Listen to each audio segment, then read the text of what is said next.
Will did 18 months at a state prison. He thinks the anonymous tip was the cyclist's neighbor. He thinks my testimony saved me from being charged as an accomplice. Neither of those things is true. Will and I had been best friends since high school. We had roomed together for 3 years after college in a small apartment outside Philadelphia. We were 25 at the time I am going to tell you about.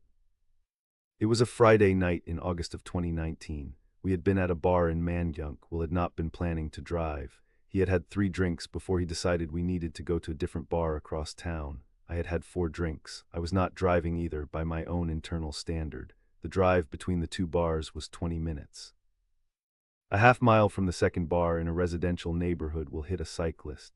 The cyclist was a man in his 30s. The collision was a glancing impact at maybe 30 miles an hour. The cyclist went down hard on the asphalt. He did not get up. Will slowed for about 2 seconds, then he kept driving. I looked in the side mirror. The cyclist was sitting up. There was a streetlight. I could see him moving. Will drove 4 more blocks and pulled over and looked at me. He did not know what to do. I was the sober one, that is, the more sober one, and Will was looking at me to tell him whether we were going back. I told him we were not going back. I told him we would figure it out tomorrow. I told him we needed to get home first. I said it 3 times in different ways. Will drove home. The cyclist was found by a neighbor 12 minutes after we left. He had a broken collarbone and a concussion. He was discharged from the hospital the next morning. He is fine now, by the way. I have looked. That night I did not sleep. I want to be specific about why I did not sleep. It was not because I was afraid for the cyclist.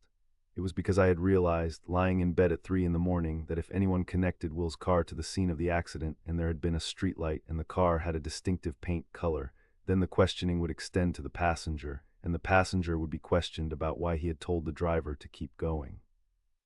The more I thought about it, the more I understood that my exposure was greater than Will's. He had hit the cyclist. He could plead it as panic. I had told him to keep going. I had been the deliberate one. At 4:30 in the morning, I called the police anonymously from a payphone outside a 7-Eleven. I gave Will's license plate. I described the car. I described the driver. I said I had been a witness, walking my dog, and that I had been too afraid to call sooner because the driver had threatened me. I did not give my name. The payphone was not traceable to me. The police showed up at our apartment at 9:30 in the morning. I let them in. They took Will to the station. They came back to talk to me an hour later. I told them I had been a passenger in Will's car the night before. I told them Will had been driving recklessly. I told them Will had hit the cyclist and refused to stop, that I had begged him to go back, that I had been afraid for my life because of how he was driving. I told them I had been planning to come in that morning to file a report myself, and that the anonymous tip must have been someone else. Will was charged with leaving the scene of an accident with injury, which is a felony in Pennsylvania. I was not charged with anything. The cyclist was a cooperative witness. My passenger testimony was the prosecution's strongest evidence. Will took a plea deal, 18 months and 3 years of probation, no trial. Will went away in February of 2020. He came home in August of 2021. He has been out for 3 years. Will and I are still close. He is the godfather of my son. He has, since coming out, never once asked me about the night of the accident. He has told me 3 times that he is grateful I did not lie for him at the station.